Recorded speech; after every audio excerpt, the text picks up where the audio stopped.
Sarah has a question in the queue. Q-U-E-U. Q. In the line. She has a question in the line. Okay, you started in a weird place. Here's our video. We're going over old things. So we're going over this test.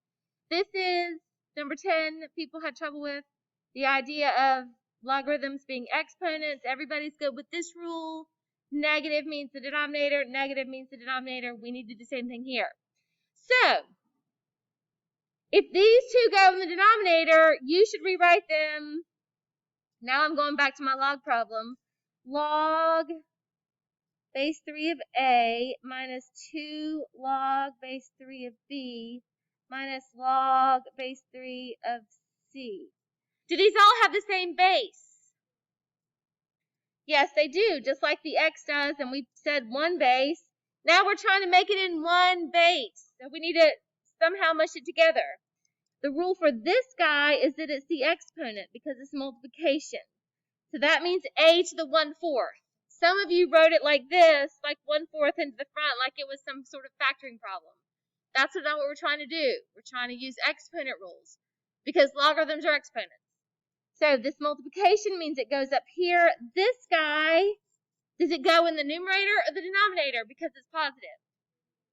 The numerator. So we're going to write log base 3, and then we're going to put stuff where it goes. A to the 1/4 goes in the numerator because it's an understood positive right here. Didn't say positive, but because it didn't say negative, it must be positive. This next guy is negative. It goes in the denominator. So we're going to take something and put it in the denominator. What do we put there? B squared. This 2 becomes an exponent, and we write B squared in the denominator. Order does not matter. You agree, right? You can subtract either one of these first, whatever makes the most sense to you. So it didn't matter that this one came last. It doesn't go in its own denominator. We don't make this some sort of triple decker. It just, both of these go in the denominator, so this also becomes C. There's 1, 2, 3, and I have 1, 2, 3. And I do get how this is a difficult rule to cross this out because we didn't do that. But it's something that you've got to watch more videos. Go to Khan Academy. If what I'm saying is not making sense, you need to ask more questions. Ask me some questions at break. I don't know. I don't know how to help you when you don't say it doesn't make sense to you. Other than say it's a rule, I need you to memorize it. If you don't get the rule at all, we can find you more practice. You just need to step up and recognize that that thing is hard for you. Parker, wait. Sarah, was that about this problem or something else? Okay. Okay, cool. You're out of the queue then. Parker.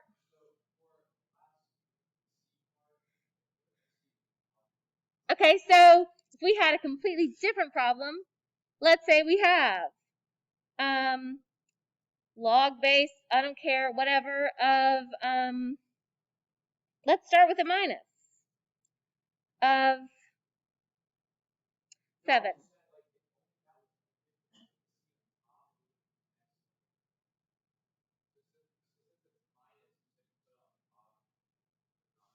Okay, so this is a negative exponent. Negative exponents mean they go in the bottom. Okay, I'm going to go back to this problem for a minute because I'm going to show you one more cool thing. Somebody actually did this. And this might answer your question. It might not. You might have to say, wait, that's not it. But look. When this was pretty, it looked like this. 1/4 log base 3 of A minus 2 log base 3 of B minus log base 3 of C. What happens if I take all of them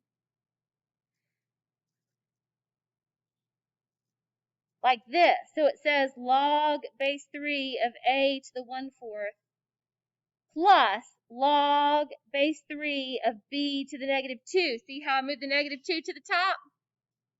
And then said log base 3 of C to the negative 1. Can you tell now which ones go in the bottom?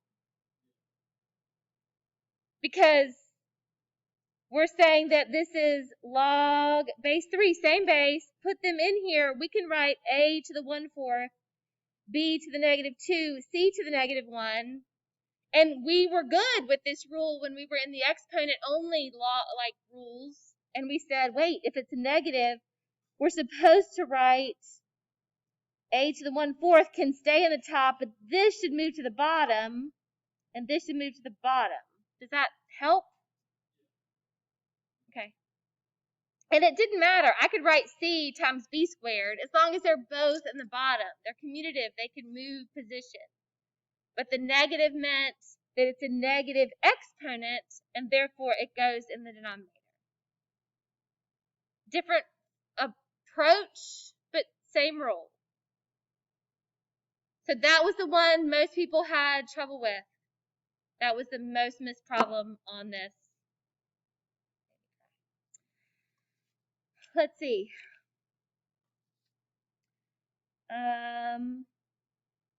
Y'all did better here. You did better graphing. You did better here. I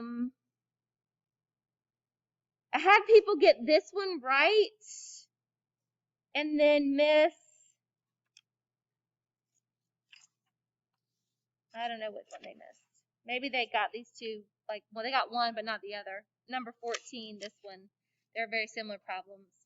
A lot of people missed this guy, and it's the same idea. You had to do what we just did. If you had trouble with 10, you would have had trouble with 12. Because 12 says, hey, look, I've got two separate logarithms. I need to say log base 4 of, if they're both plus, they both go here. X times x minus 15, it's times, equals 2. And then you have to rearrange it with hamburger helper. 4 squared equals x minus 15. I've got the rest of the work here, but you square this, which is not 8. It's 16. And then put them on the same side, like so, factor it. Negative 1 doesn't work. Negative 1 makes this negative and that negative. Negative 1 is not allowed. If you left negative 1, I took a point off. If you factored it opposite, then I may not have taken all the points off. They were 3 points each. Thomas. Other questions on anything? This is all brand new material. We're going to see it again next year. And next year we'll go a little bit further. And you'll already have this basis, which will be fantastic, Victoria. What one? 14. Okay, so 14 is a similar problem. We're going to hamburger helper it. And so we're going to say 4 to the negative 2. Some of you wrote 2, negative 2 to the 4th. I think that's what you did. So 4 is the base. Negative 2 is the exponent because logs are exponents. So like this. Equals x plus 3. Which means 1 over 4 squared, which again is not 8. I had at least 2 people write 8. So that's 1/16 equals x plus 3. You need to subtract 3 from both sides. And that math is right here. Negative 3 is negative 48 over 16. Plus a 16th is negative 47 over 16. Some of you were able to do that, like in your heads, and figure out what solid number, what whole number comes from that. I just left it as a fraction. I find that to be easier, and I'm going to make less mistakes that way. Does that help? So it was an uglier problem because it had a fraction, but it's within what we do in Algebra 2 honors. I feel like y'all did better. I know some of you would have hoped to have a perfect score on it, but it's harder stuff. It's another way of thinking through problems. Parker.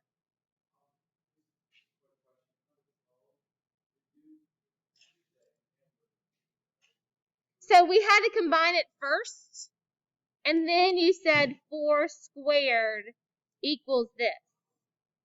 So yes, we rewrote it without the logarithm by saying the base is 4, and then we squared it. And so that 16 equals, and I multiplied this part out. Oh, sorry. There you go. Now you can see it.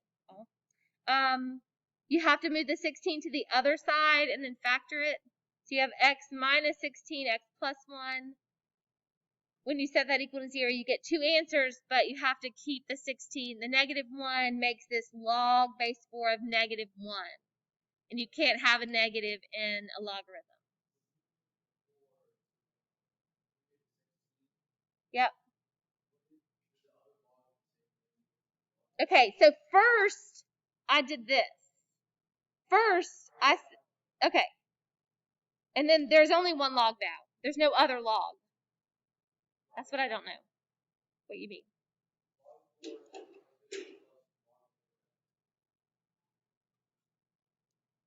Say one more time.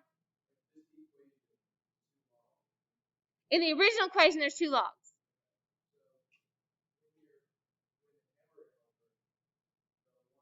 You cannot do hamburger helper until it's combined.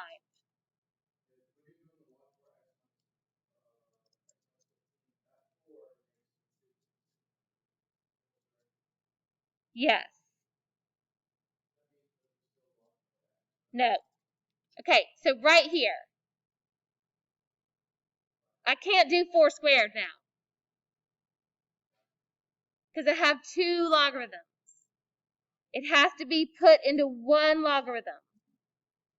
So that's going to be log base 4 of this goes in the top, x plus, minus 15. And this goes in the top. There's no denominator here. Equals 2.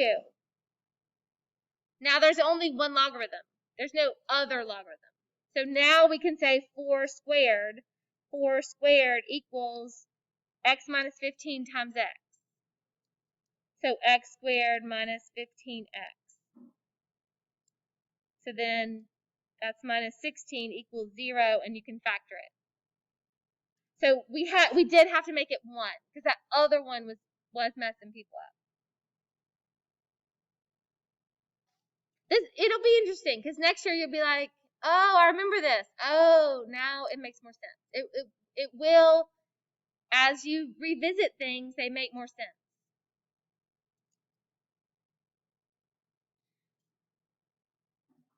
Okay. What other questions do we have? No? Good? Okay, so let's look at, we're not doing cheese, not queso, but this other quiz. Oh, Edie, how did I miss you?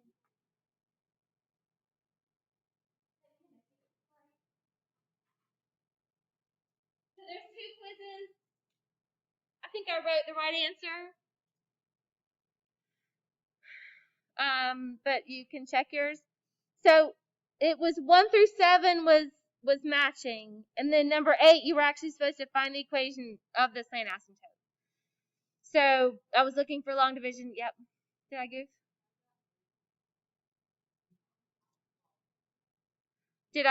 Was it the wrong one?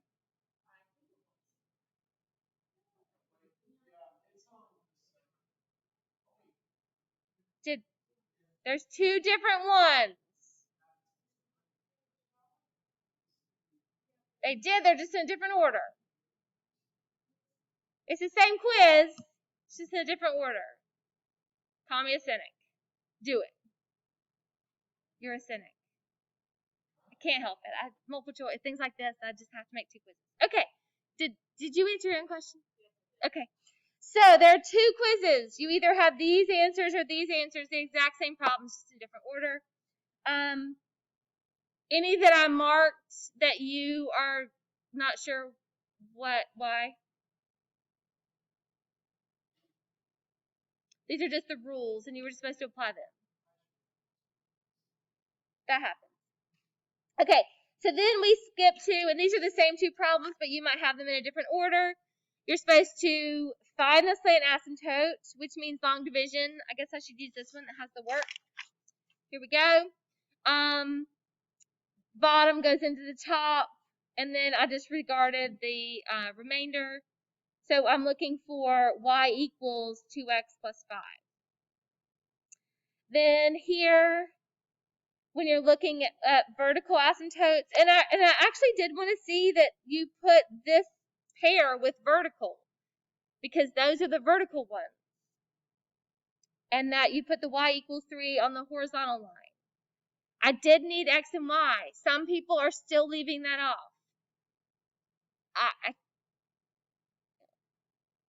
If you have hints for me that would help make that clear, I'd love to hear them.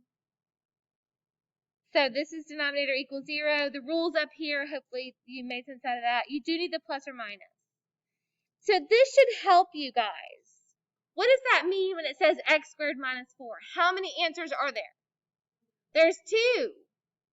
So all of the little details that are part of the problem, I need for them to shout at you and be like, wait a minute, it says x squared, there should be 2 answers. Even if it's the same answer twice, that's okay. But this should have had 2 answers, and that should have been a hint for you that you needed both. I would rather you write them separately. I don't mind within the same number as much, but it does look weird when you write x equals 5 and negative 3. This looks more like x-intercepts, just as far as notation goes. So I would prefer not this notation. I didn't count it wrong because, we're growing in that area. But I would rather have them look like lines. Yeah? Okay. And then horizontal was 0 for this one. So you had all of the rules here. Vertical, horizontal, and then slant. Any that I need to work for you? Fantastic. Okay. So, then what we're doing is this. I do not mind if you would like to find a partner and work on this. 2 is the maximum I would like to have. Or you could work on it for a minute and then have a partner and be like, well, what do you have? Well, what do you have? And then if you have good stuff for even root functions, like maybe this page that has linear, odd degree and stuff, maybe this could be the graph side, okay? So maybe you draw a line, and then odd degree, you draw what that looks like. Even degree, you draw what that looks like. And then you talk about what things make that possible. I don't know what your study guide needs to look like.